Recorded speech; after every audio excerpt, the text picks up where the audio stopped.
to the real buttonhole. So apparently somebody did what I said. They took their thread and they tied this cone. Okay. Now I'm going to do the navy from that buttonhole. So I'm going to cut it here, take the white, and when I finish, I'm going to take your blue and tie it. Don't pull it. You don't have to thread the machine. Just leave it there so there is no chances for it to come off. Because to be really honest, I don't know if I can know how to thread this whole machine. Okay? Again, when you tie it like a lasso.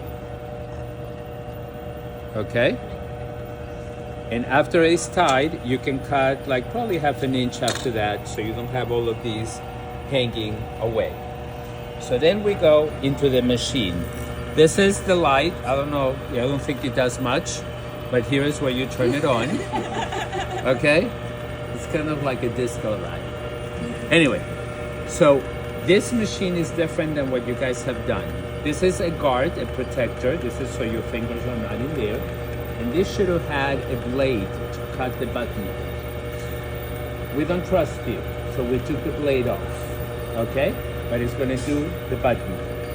So this needle is actually threaded from the back to the front. If you thread it from the front to the back, it's gonna mess it all up and you're gonna have to rethread it all. And that's not a good thing. So I'm gonna cut the thread here at the needle. And please never pull it through the needle because it's going to break the needle. Pull your thread out, and when the knots are passed, then you can cut your thread. So this is one little thingy that was not threaded before. So I'm going to go, I can't see a thing here. This disco light is doing nothing.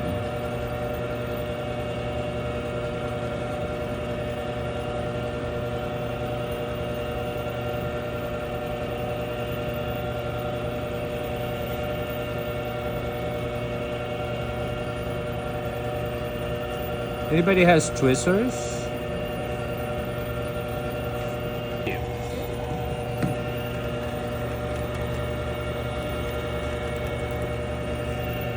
There we go.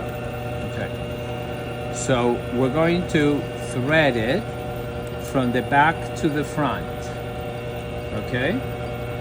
So yeah, tweezers are always great for this. So we're threading it from the back to the front.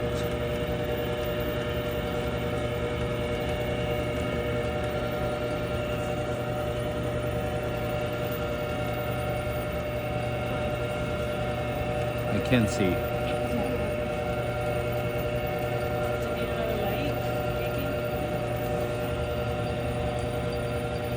It's my young eyes that don't see.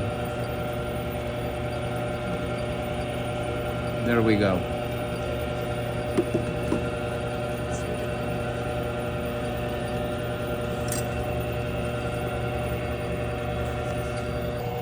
No, it's twisted here.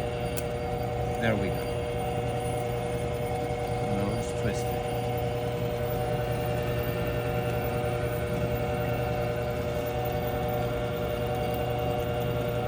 It usually doesn't take, oh, I know. This is the one. Okay, so see this, the thread is from the back to the front. Are we okay? Mm-hmm. So now we're gonna go back to, where's the bobbin? Here. Okay. And you guys remember that the bobbin thread always goes away from you.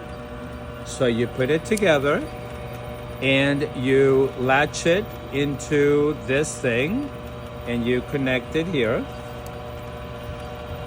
And then here, maybe you want to turn around so you can see it here.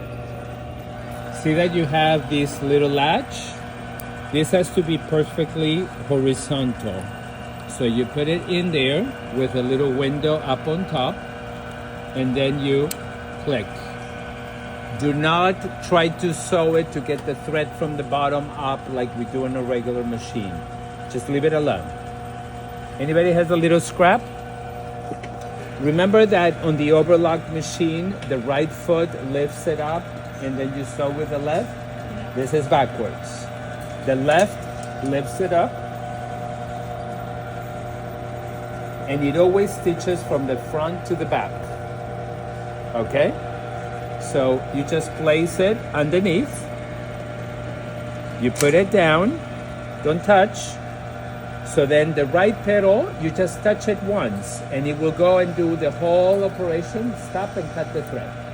Ready? It's a standard size. No, it can be adjusted. We can go up to 1.25 inches. I'm not going to show you how to change that. Okay? That, call me. So then you lift it up, cut your thread, and your buttonhole is ready. Wow. Yeah, this is when you get the canines in. So, So this is actually made for the size button that I told you guys for the shirt. So with the left, I place it and put it in place. With the right, I touch it once. Well, it's not doing it now.